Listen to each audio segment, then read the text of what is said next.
Bueno, ya sabemos cómo calcular el potencial químico de una solución, sabemos también cuál es el efecto que tiene la presencia de otro componente sobre el potencial químico y que eso termina afectando los puntos de fusión y de ebullición. Ahora lo que vamos a hacer es deducir justamente una ecuación para calcular cuál es ese corrimiento en los puntos de fusión y de ebullición. Para eso vamos a deducir previamente una ecuación, que es la ecuación de solubilidad, que nos va a decir cuál es la solubilidad de un compuesto a una dada temperatura. Entonces, para eso vamos a suponer que estamos trabajando con una solución de un soluto no volátil y tenemos que recordar que cuando un líquido se va solidificando, porque vamos enfriando, lo que se forma es una fase sólida pura, ¿sí? Y entonces vamos enfriando el líquido y enfriando y el solvente se va solidificando. ¿Y qué pasa con la fase líquida? Bueno, como estamos sacando solvente de esa fase líquida, se va volviendo más concentrada en el soluto, ¿sí? Pero nosotros sabemos que no podemos tener eh, un sólido disuelto en un líquido en cualquier proporción, ¿sí? Se alcanzó un punto en el cual por más que uno agregue más sólido, eso ya no se disuelve más, ¿sí? Es decir, se alcanzó una etapa de saturación, ¿sí?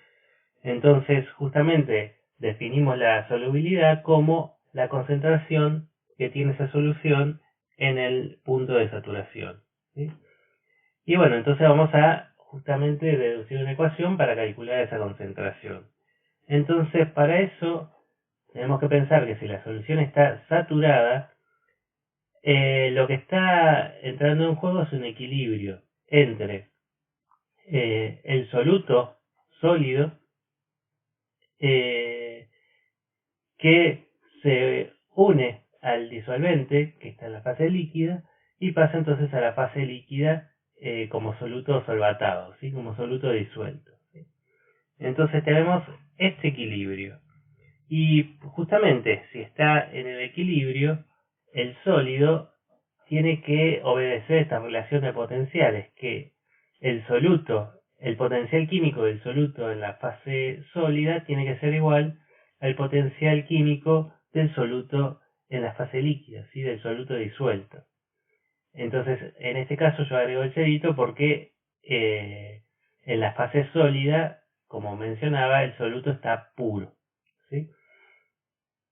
Y entonces, eh, como el soluto disuelto, yo puedo calcular el potencial químico, porque sabemos cómo calcular el potencial químico de soluciones, nosotros podemos invocar un comportamiento ideal y expresar entonces el potencial químico del soluto disuelto de esta forma.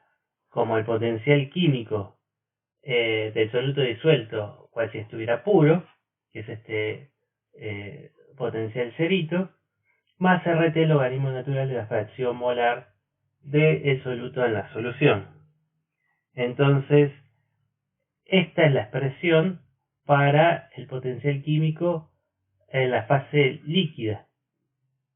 Y vemos acá que se tiene que cumplir que eso es igual al potencial químico en la fase sólida, ¿sí? Entonces igualamos y ya tenemos una expresión para calcular el potencial químico en la fase sólida, ¿sí? Lo que vamos a hacer a continuación es despejar eh, el logaritmo natural de la concentración de la fracción molar del soluto, ¿sí? De esta forma, y eso lo escribo de esta forma por la siguiente razón. Primero hay que notar que yo puse aquí en esta ecuación soluto puro líquido, ¿sí? Eso es igual, aunque le haya puesto otro nombre, al potencial químico acá, donde dice soluto disuelto en el líquido, el potencial estándar del soluto disuelto líquido. Lo puse de esa forma, a pesar de que es la misma magnitud, para enfatizar un hecho. Y ese hecho es que esta diferencia de potenciales químicos es equivalente a, justamente por el hecho de ser sustancias puras al delta G molar de un proceso. ¿Cuál es ese proceso? Pasar de un estado inicial, que es el soluto en el líquido, a pasar al estado final, que es el soluto en el sólido, ¿sí? O sea, sería este proceso de acá, del líquido al sólido, ¿sí? Entonces podemos reemplazar, en lugar de los potenciales químicos, poner el delta G del proceso, el delta G molar, ¿sí? Justamente este pasaje del líquido al sólido es la inversa del proceso de fusión. O sea que el delta G molar correspondiente es menos delta G molar de fusión, ¿sí? Entonces voy a cambiar de diapositiva. Siempre en esta deducción, que es medio larga, voy a copiar la última ecuación relevante en primer lugar, y luego voy a seguir desarrollando. Así que esta es la última ecuación que teníamos en la diapositiva anterior, y vamos a reemplazar entonces esta diferencia de potenciales estándar del soluto puro por el delta G molar del proceso, ¿sí? Que era menos el delta G molar de fusión, ¿sí? Entonces hice acá este reemplazo de esto por esto en el numerador. Y delta G lo voy a expresar de la siguiente manera. Usamos la relación delta G es igual a delta H menos T por delta S. Entonces ponemos delta H menos T por delta S. Y bueno, el proceso era de fusión, así que ponemos delta H y delta S de fusión. Y eran cantidades molares, así que todas las demás también son cantidades molares. Bueno, vamos a seguir trabajando con esta expresión, y lo que vamos a hacer es sumarle 0 de ambos lados a esta ecuación. Pero lo vamos a hacer, como dice acá, con estilo, en el sentido de que de un lado vamos a sumar el número 0 y del otro vamos a sumar una magnitud, una expresión, una combinación de variables cuyo resultado sea 0, pero que me van a permitir operar sobre la ecuación y simplificarla, ¿sí? Y entonces lo que vamos a estar sumando concretamente es lo siguiente. Sabemos que el delta G molar de fusión vale 0 en la temperatura de fusión, justamente porque la temperatura de fusión es la temperatura en la cual se da el equilibrio entre la fase líquida y sólida, ¿sí? Entonces, si se da el equilibrio, ahí le corresponde un delta G igual a 0, ¿sí? Entonces, esa cantidad, delta G molar de fusión a la temperatura de fusión, la represento de esta forma, ¿sí? Y bueno, como esto vale 0, yo lo puedo dividir por otras variables, otros números que me interesen, que el resultado sigue dando 0, ¿sí? Entonces, vamos a usar esta expresión y la vamos a sumar de este lado de la ecuación. Y del otro simplemente sumamos el número 0. Entonces, de este lado me quedó logaritmo natural de la fracción molar de soluto disuelto, y del otro lo que veníamos manejando de antes, más este término que sumamos, que sabemos que vale 0, ¿sí? Y entonces a ese término también lo vamos a desarrollar un poco más, y en lugar de escribir delta G vamos a de nuevo poner delta H menos T por delta S. De nuevo, el proceso de fusión, o sea que todos ese delta H y delta S van a ser de fusión. El proceso es, el delta G es molar, entonces todos estos delta H y delta S van a ser molar. Y están evaluados, esta función de estado está evaluado en la temperatura de fusión, por ende este delta H y este delta S también van a ser los correspondientes a la temperatura de fusión, lo mismo que la temperatura acá, en delta H menos T por delta S, esa T es la temperatura de fusión, ¿sí? Entonces, esa ecuación la podemos desarrollar los términos, ¿sí? Simplemente separamos los distintos términos, y bueno, cambio de diapo.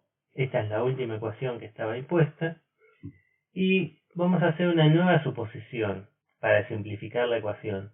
Esa suposición es que el delta H y delta S no cambian mucho con la temperatura. Esa es una suposición razonable porque vamos a estar trabajando con intervalos de temperatura pequeños. Entonces, esa variación no va a ser muy grande, ¿sí? Entonces vamos a asumir que el delta H molar de fusión es aproximadamente el mismo al delta H que mediríamos a otra temperatura distinta, que es la temperatura de fusión.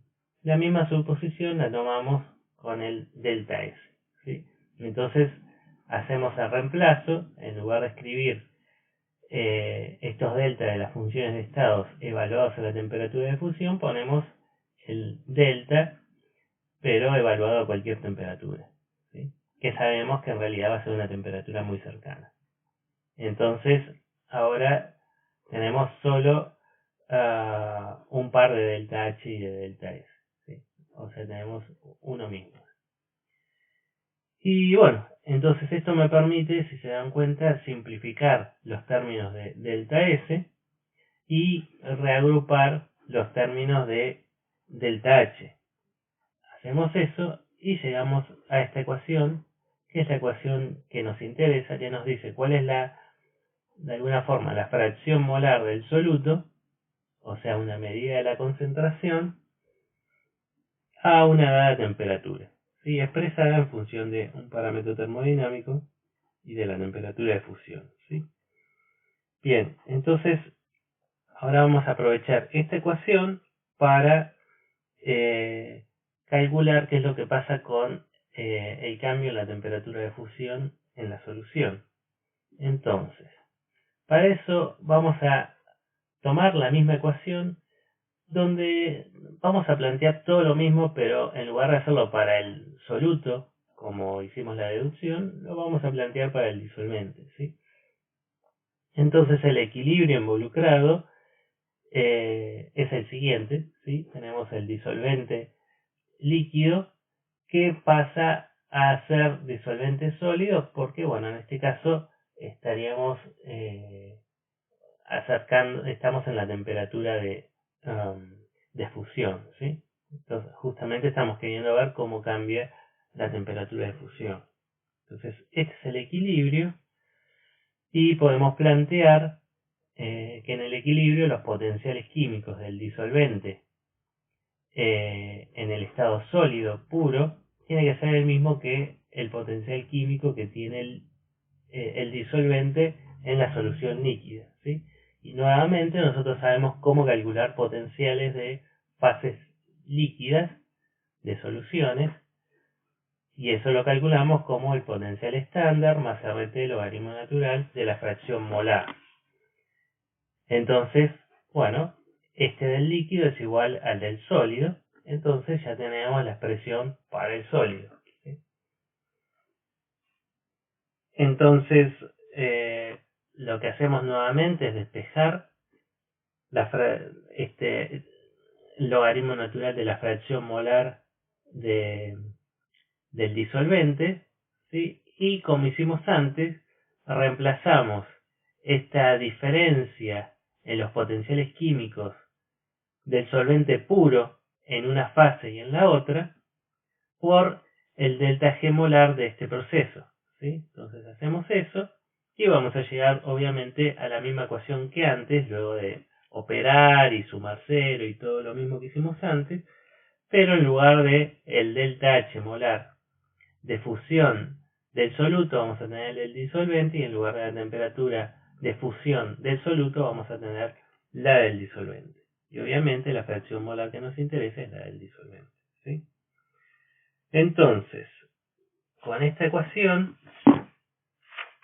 que vuelvo a copiar aquí a continuación, vamos a hacer reconocer que la fracción molar del disolvente es igual a 1 menos la fracción molar del soluto, ¿sí? Eso por definición de lo que es una fracción molar.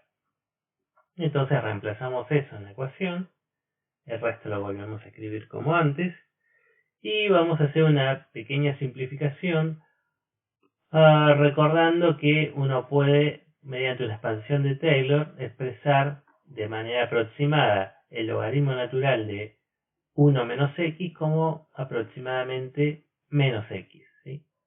Entonces, bueno, tenemos esto, 1 menos x acá, en 1 menos la fracción de soluto. Entonces hacemos el reemplazo y en lugar de escribir el logaritmo de todo eso, escribimos directamente la fracción molar, ¿sí? Menos la fracción molar, y ese menos 9 escribimos porque se cancela con el signo negativo que tenía este lado de la ecuación, ¿sí? Entonces, con esto seguimos operando, sacamos el denominador común, ¿sí? Multiplicando por la temperatura de fusión de un lado, por la temperatura del otro. Y bueno, vamos a hacer una nueva suposición, una nueva aproximación, que bueno, con la que ya venimos trabajando, y es que nosotros no nos vamos a mover en un intervalo de temperaturas muy amplio, ¿sí? Vamos a suponer que la solución es muy diluida, entonces la temperatura con la que estoy trabajando, la temperatura en la que voy a ver el nuevo punto de fusión en la solución, no va a ser muy distinto de la temperatura de fusión que tenía el solvente puro, ¿sí? Vamos a entonces hablar de un delta T de fusión pequeño, ¿sí? Eso es lo que vamos a observar en general. Entonces, en lugar de escribir acá en el denominador T por temperatura de fusión, vamos a poner una temperatura solita, ¿sí? Que es la temperatura de fusión del disolvente, ¿sí? Entonces me queda la temperatura de fusión al cuadrado. Entonces, arreglamos un poquito más. Simplemente lo que hacemos es llamar a esta diferencia de temperaturas el delta T de fusión, justamente. Sería la temperatura de fusión del disolvente puro menos la temperatura de fusión de el solvente en la solución, ¿sí? Bien, entonces, de nuevo, esta es la última ecuación que teníamos escrita. Y bueno, lo que sigue acá es recordar qué es la molaridad de un compuesto, ¿sí? de una sustancia. En este caso sería el soluto, ¿sí? Lo pongo en términos del soluto. La molaridad del soluto es igual al número de moles del soluto dividido kilogramo de disolvente, ¿sí? Eso lo podemos expresar de la siguiente manera equivalente. Sería el número de moles de soluto es igual al número de moles totales por la fracción molar del soluto, ¿sí? Eso es claro, porque justamente por definición la fracción molar de soluto es igual al número de moles de soluto dividido el número de moles totales, ¿sí? Y aquí abajo, si hago el producto de el número de moles totales por la fracción molar del disolvente, eso me daría el número de moles de disolvente, ¿sí? Y si al número de moles de disolvente lo multiplico por el peso molecular del disolvente, eso me daría los gramos de disolvente. Y si a los gramos de disolvente lo divido por 1000, tengo los kilogramos de disolvente, ¿sí? Entonces, esto de acá es equivalente a lo que tengo del otro lado de la igualdad, ¿sí? Y bueno, lo que hacemos es simplificar entonces el número de moles totales y reacomodamos un poquito la ecuación y entonces ya tengo otra forma de escribir la molaridad de una sustancia a partir de las fracciones molares. Bueno, vamos a usar este resultado haciendo una aproximación más, que es suponer que, como venimos suponiendo en realidad ya desde hace rato, que la fracción molar del disolvente es aproximadamente 1, ya que la solución está muy diluida, ¿sí? Entonces, la fracción molar del soluto es cercana a 0. Con eso, entonces, en lugar de escribir fracción molar de disolvente en esta ecuación, directamente ponemos el número 1 y llegamos a esta ecuación de aquí abajo. Entonces, este resultado lo que nos permite es despejar la fracción molar del soluto, que es lo que tengo acá arriba en esta ecuación. Entonces yo puedo igualar todo este lado derecho de esta ecuación con la forma de expresar la fracción molar del soluto que acabo de deducir. Hacemos esa igualdad y vamos a poder reacomodar la ecuación, ¿sí? Ahora sí, despejando el delta T de fusión, ¿sí? La diferencia en la temperatura de fusión. Y entonces acá reconocemos que dentro del paréntesis hay un agrupamiento de cantidades que dependen solamente del solvente. Fíjense que es el peso molecular del solvente, su temperatura de fusión cuando está puro, ¿sí? Y su delta H molar de fusión, ¿sí? Son todas propiedades que no tienen que ver con la solución, sino con el disolvente, ¿sí? Y entonces estas cantidades son todas también constantes, que las podemos agrupar en una sola constante, que se llama constante crioscópica y se representa con la letra Kf. ¿Sí? Entonces nuestra ecuación para el descenso crioscópico va a ser esta de aquí abajo, donde nos va a interesar una constante crioscópica que depende del solvente y la molalidad del soluto.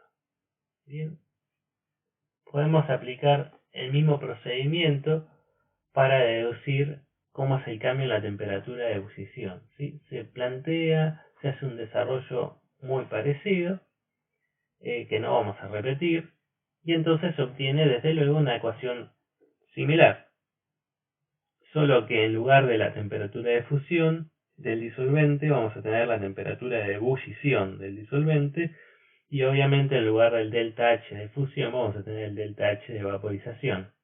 ¿Sí?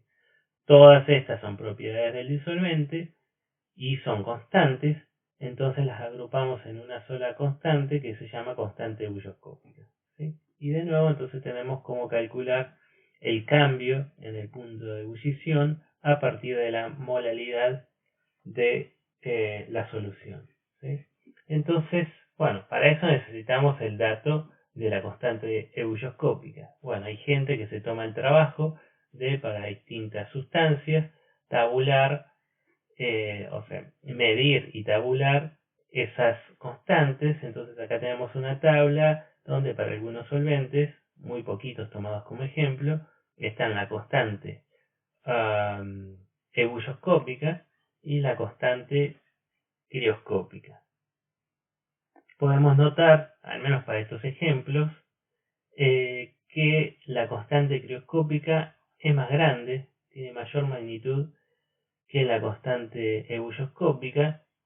Por ende, si por ejemplo queremos usar esta ecuación, o en general si queremos usar esta técnica de medir el cambio de temperatura de ebullición o de temperatura de fusión, cosa que es fácil de hacer en el laboratorio, entonces medimos cuál es el punto de ebullición o de fusión de nuestra solución y lo comparamos con el del solvente puro y después lo vinculamos con esta ecuación, nos permitiría, no sé, determinar cuál es el peso molecular de ese disolvente, por ejemplo, ¿sí?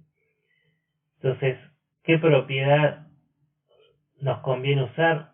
Bueno, en principio, viendo las magnitudes de las constantes, usar el descenso crioscópico es más sensible, ¿sí? Porque tiene constantes más grandes, o sea que para una dada molalidad del soluto, que recuerden que las soluciones tienen que ser diluidas, muy diluidas, voy a obtener un delta T más grande, ¿sí?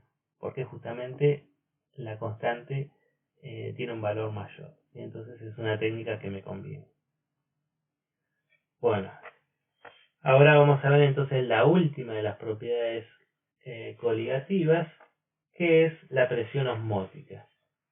Presión osmótica consiste en lo siguiente. Tenemos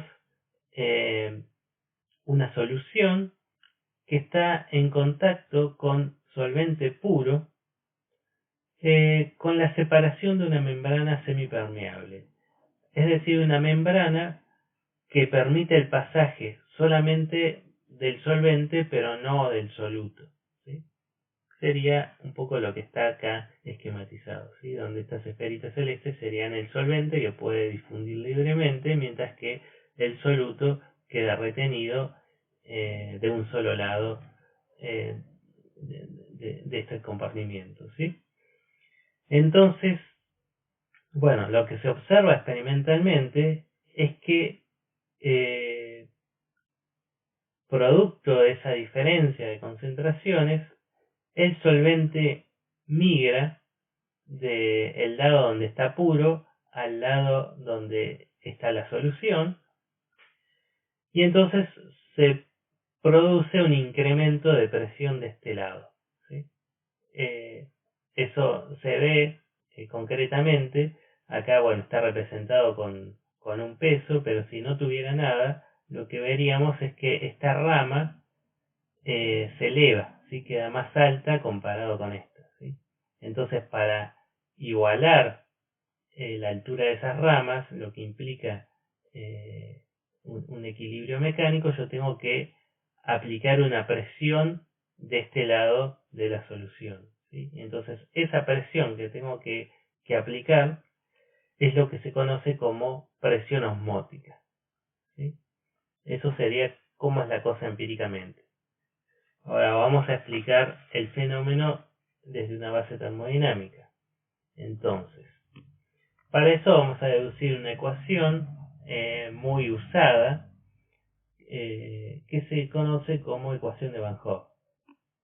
Entonces, recuerden que tenemos en contacto una fase pura y una fase también líquida, pero que es la solución, ¿sí? Que están en el equilibrio cuando yo aplique esa presión, ¿sí? Que llamamos pi, ¿sí? Entonces, de un lado voy a tener el disolvente que tiene asociado entonces un potencial químico a una presión P más pi, y del otro lado tengo el disolvente puro, ¿sí? Que está a una presión P. Entonces, justamente esos potenciales químicos son iguales porque estamos en el equilibrio. Entonces, yo para el solvente en la solución puedo escribir cómo sería el potencial químico, porque, bueno, ya sabemos la forma de escribir los potenciales para soluciones. Entonces sería el potencial que tiene estando puro, estándar, a esta presión, más RT logaritmo natural de la fracción molar, ¿sí? Entonces, justamente por esta igualdad de la primera ecuación, el potencial en el disolvente puro tiene que ser igual a esto, ¿sí? Entonces hacemos el reemplazo y aquí tenemos el disolvente puro tiene el mismo potencial, ¿sí? Solo que entonces acá lo que es importante notar es que me relaciona el potencial químico puro a una presión con el potencial químico puro a otra presión, ¿sí? Bien, entonces vamos a reordenar un poquito la ecuación, ¿sí? Poniendo los potenciales químicos puros de un lado, ¿sí? Ya dejo de escribirlo por simplificación, pero ustedes ya saben que me estoy refiriendo al potencial químico del disolvente puro. Y bueno, entonces justamente queremos capturar cómo es esa dependencia del potencial con la presión. Y para eso recordamos que usábamos esta ecuación, ¿sí? Que planteamos, que trajimos a nuestra memoria en la primera diapositiva, ¿sí? Entonces, la diferencia, la derivada parcial del potencial químico respecto de la presión a temperatura constante es igual al volumen molar. Por ende, a temperatura constante, el diferencial del potencial químico es igual al volumen molar diferencial de presión, ¿sí? Entonces, yo puedo conocer cuál es el delta de potencial cuando cambia la presión, simplemente integrando, ¿sí? Entonces hacemos eso y calculamos la integral entre una presión P y una presión P más pi, ¿sí? Acá, como veníamos hablando de un potencial estándar, ¿sí? Del solvente puro, yo, bueno, a esta presión de acá le agrego el cerito de que es estándar, ¿sí? O sea, lo escribo para un caso particular. Esto era más general y esto lo escribo para el caso particular. Bueno, y entonces tomo esa integral entre P y P más pi de los dos lados de la ecuación, obviamente, ¿sí? De este y de este. Y bueno, entonces esta integral me da el potencial en la presión P más pi menos el potencial a la presión P, que es lo que veníamos trabajando acá arriba. Y del otro lado tenemos que, bueno, integrar el volumen diferencial de presión, ¿sí? Bueno, y acá vamos a hacer el reemplazo entonces del lado izquierdo de la ecuación por la expresión equivalente que tenemos aquí arriba, ¿sí? Entonces escribimos menos RT, logaritmo natural de la fracción molar del disolvente. Entonces, ahora la cuestión es lidiar con la integración de este lado. Y bueno, para eso vamos a suponer que el volumen molar no cambia apreciablemente con la presión, ¿sí? Es constante entre estos dos límites de integración, cosa que tiene bastante sentido porque estamos hablando de presiones bajas, ¿sí? El pi, este valor de pi va a ser pequeño, ¿sí? Entonces, en ese rango de cambio de presiones, el volumen no va a cambiar apreciablemente, ¿sí? Entonces, si es constante, lo puedo sacar de la integral y voy a tener la integral entre P y P más pi de diferencial de presión, ¿sí? Esa integral me va a dar pi, ¿sí? Entonces llegamos a esta expresión de acá.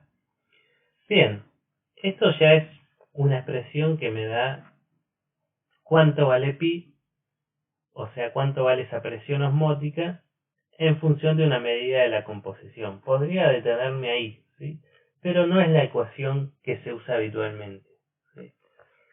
La ecuación que se usa en bioquímica, sobre todo, es un rearreglo de esta expresión que, para empezar, lo que hace es suponer, como venimos trabajando, que es una solución muy diluida, y eso implica que el número de moles de disolvente que va a haber en esa solución es muy superior al número de moles que hay de soluto, ¿sí? Y eso lo hacemos porque, si nos fijamos acá, tenemos el logaritmo natural de la fracción molar de disolvente, ¿sí? Y esa fracción molar de disolvente es equivalente a 1 menos la fracción molar del soluto. Nuevamente aplicamos la expansión de Taylor truncada que usamos anteriormente y en lugar del logaritmo natural de 1 menos x, escribimos directamente menos x, ¿sí? Entonces sería menos la fracción molar del soluto, ¿sí? Esto es una aproximación, ¿sí?